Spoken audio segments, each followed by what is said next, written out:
Ever since we began driving automobiles, we've dreamed that someday our cars would drive us. Well done, Firebird 2.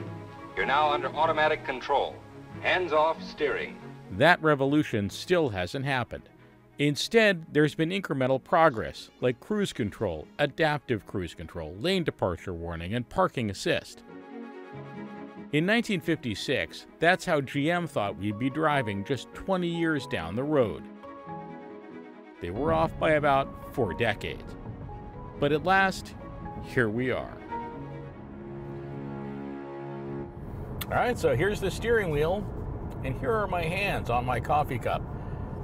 Now, please don't try this in a Tesla. Cadillac system is actually set up to make sure that I can have my hands off the steering wheel anywhere I want them to be for long periods of time, very long periods of time.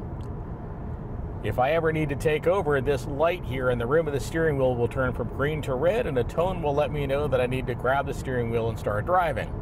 Until then, I can just enjoy the ride.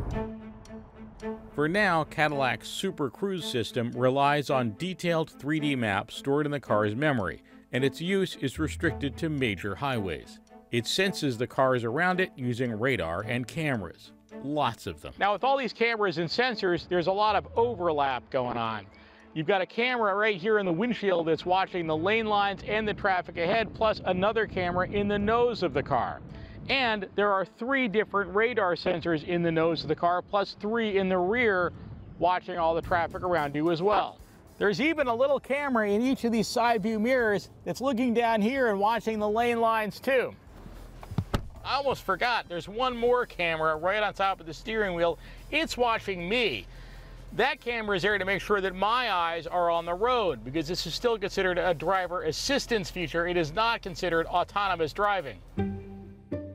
With Super Cruise, GM is actually being rather conservative. For instance, this car won't change lanes for you like some others will.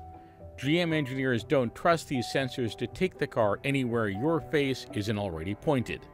Not yet, anyway. Now, remember that camera I mentioned, the one mounted on the steering wheel that's watching my face? It's making sure that I don't do this for too long and look away from the road. If I keep talking to you, after a while it'll turn off and do that. Obviously, this is not exactly like not driving. I'm not sitting here on my phone reading my emails, checking up on Facebook. I am still having to pay attention to the road. But frankly, when I'm in the driver's seat, I want to be paying attention to the road anyway, just because I'm in the driver's seat. But who says there will always be a driver's seat? Let's face it. The vast majority of car crashes are caused by humans. It won't be long before computers will be way better at this than we are. Until then, General Motors has taken us one more step closer.